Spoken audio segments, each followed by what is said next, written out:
మన కులం డెవలప్మెంట్ కోసం మన కులం కోసం ఆఫీసులు కష్టపడుతున్నాం కాబట్టి ఈ జనగాంలో పెట్టిన మీటింగ్ ఇంకా ఎవరు రాలేదు. దీనికి అంత బాధాకరం. వచ్చిన వ్యక్తులు కూడా సమన్వయం పాటించకుండా పక్కదారులు ఇవ్వడం ఇంకెంతో బాధాకరం. దయచేసి ఇలాంటి జరగకుండా చూడాలని నేను తెలియజేస్తున్నాను. నా పేరు దంతనపల్లి చిన్నస్వామి, పెద్దపల్లి జిల్లా కాళశ్రీరాములు. నేను నా చిన్నతనం నుండి నాకు కులం అంటే పిచ్చి. కులం కోసం నేను ఏమి చేయడానికైనా ఆహర్నిశలు కష్టపడుతున్నాను. 2007లో గౌరవనీయులు బుద్ధ గండనరసయ్య గారు ఈ ఉద్యోగం చేపట్టినారు. వారితో అప్పుడు నేను క్లాస్ షాప్ లో పనిచేస్తున్నాను. వారితో నేను ఎన్నట్టుండి ఆ కులం కోసం మా కాళశ్రీరాముల నుండి అధిక సంఖ్యలో కరీంనగర్లో భారీ ఎత్తున మా కుల సంఘం కొరకు మీటింగ్ పెట్టడం జరిగింది. కాస్ట్ సర్టిఫికెట్ ఇవ్వడం జరిగింది. ఆ కాస్ట్ సర్టిఫికెట్ కోసం కొన్ని రూపాయలు సేకరించి కుల కొరకు పాల్పడడం జరిగింది. దాని ముందు వారి స్వభావం కోసం దాన్ని ఉపయోగించుకుంటూ కులాలను పక్కదారి చేయడం జరుగుతుంది. దయచేసి ఏంటి అంటే దీన్ని గమనించి అందరూ కులానికి సహకరించాలి. ఇప్పుడు ఏబీసీ వర్గీకరణ అనేది మొట్టమొదటిసారి జరిగింది కాంగ్రెస్ ప్రభుత్వంలో. మమ్మల ఏ గ్రూప్ లో 10 మెంబర్గా చేర్చినారు.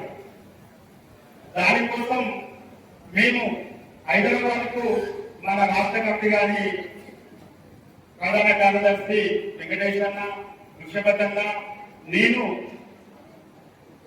హైదరాబాద్ మన సమీప గారు ఈ ఎస్సీ వర్గీకరణ చేస్తున్నాము, మీ అభిప్రాయాలు మాకు చెప్తే మీకు సహకరిస్తామని అన్ని జిల్లాలలో ఆయన తిరగడం జరిగింది. అప్పుడు ఏం జరిగింది అంటే మాస్టి అనేది కొందరు వారి సొంత లాభాల కోసం వారు ప్రయత్నించి దాన్ని తప్పుదారి పట్టించినారు. హైదరాబాద్ మేము వెళ్ళినప్పుడు అయ్యా మాస్టి ఒకటే అనేది మేము సమీం అఖ్తర్ గారికి వినతిపత్రం వేయడం జరిగింది. ఈ 2 కులాలు ఒకదానికి రావాలంటే మనం అందరం కలిసిపోయి వారికి మాస్టి ఒకటే అని కులదూరం అందరూ ఒకటే మీ చిరకాలం నుండి అందరూ కలిసి మెచ్చుకుంటున్నామయ్యా అని మేము అందరూ వేడుకోవడం జరిగింది. ఏదైతే ఈ 2 వర్గాలలో ఆయన దగ్గరికి పోయేటప్పుడు మేము కలిసిపోలేదు. మేము మాస్టి అని మేము చెప్పడం జరిగింది, మాస్టి అని వాళ్ళు చెప్పడం జరిగింది. అప్పుడు వారు విభజించి ఏ గ్రూప్ లో మాస్టి వేసినారు, బి గ్రూప్ లో మాస్టీలు వేసినారు. అంటే దీని ఉద్దేశం ఏంటి? మన ఐక్యతలు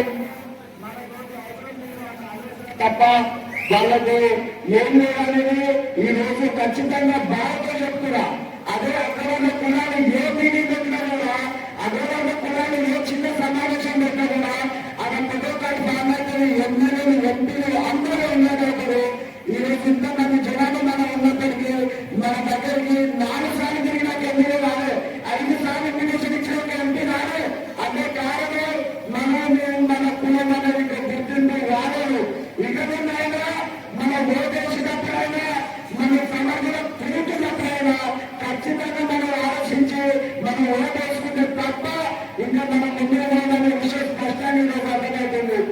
కాబట్టి ఈ అనాది పరిష్కారం చేసుకున్నాము. మొట్టమొదటిగా మనకు ఇచ్చేసినటువంటి 50,000 కూడా లేదు. మనమంతా కూడా రోడ్డులో పడడానికి ప్రధాన కారణం ఏంటి? మనకు భూమి లేకపోవడం. మన పెద్దవాడు భూముల గురించి ఆలోచన చేయలే.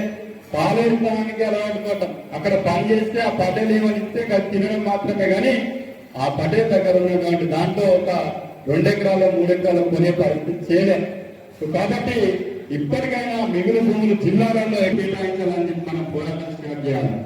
సో వాటితో పాటు మన హక్కులు ఏమన్నా రాజకీయంగా మీరు సర్పంచ్లు కానీ ఎంపీటీసీలు కానీ ఎక్కడ అవకాశం ఉన్నా పోటీ చేయండి.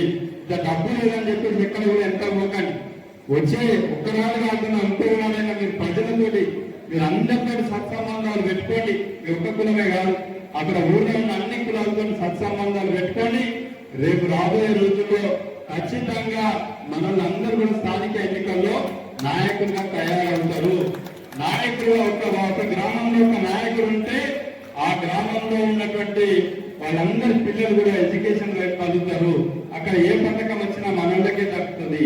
ఇవన్నీ కూడా ఒకదానికి ఒకటి ముడిపడి ఉంటాయి కాబట్టి మరి రాజకీయంగా విద్యాపరంగా రేపు ఉద్యోగాల్లో కానీ అన్నింటిలో కూడా మీరు ముందుండడానికి మీరందరూ కనుక మా వెంట ఉంటే మేము ఎల్లవేళలా మీ వెంట ఉండి మీకు అన్ని హక్కులు దక్కేలాగా మేము పోరాడతామని చెప్పేసి తెలియజేస్తూ ఇంకొక అవకాశం ఇచ్చినటువంటి మీ అందరికీ ఇక్కడ చాలా మంది కూడా చాలా సమస్యలు చెప్పారు. వీటన్నిటిని దృష్టిలో పెట్టుకొని మా చిన్న సామన్న గారు, అదేవిధంగా వెంకటన్న గారు, మా గంగనరసన్న గారు, ఇంకా ఎవరు వస్తున్నారో మీరందరూ కూడా మరి సమస్యలు కనుక తీసుకొస్తే మరి ప్రభుత్వంతో ఎప్పటికప్పుడు చర్చించి వాటిని పరిష్కారం చేసే దిశగా పోదామని చెప్పేసి మీ అందరితో కలిసి మరి ముందుకు మరింత రాబోయే రోజుల్లో మీ అందరినీ కూడా ప్రతి ఎక్కడ ఇక మన ఆరుగురిని పెట్టాం. దక్కలాయనకు ఒక ఆయనకు అవకాశం ఇచ్చినాం, చిందానికి ఒక ఆయనకి ఇచ్చినాం, అదేవిధంగా దుర్గజంగా నుంచి ఒక ఆయనకి ఇచ్చినాం, ఇట్లా మహారాష్ట్రానికి ఒక ఆయనకి ఇచ్చినాం. ఒక్కొక్కరికి ఇస్తా ఉన్నాం. రాబోయే రోజుల్లో మరిన్ని అవకాశాలు వస్తే మీకు కూడా అందరికి కూడా ఎక్కడ కూడా ఆ అవకాశాలు వచ్చినా అక్కడ అందరికి కూడా కల్పించే ప్రయత్నం చేస్తాం. ఈ అవకాశం ఇచ్చిన మీ అందరికీ పేరు పేరున పెద్దలందరికీ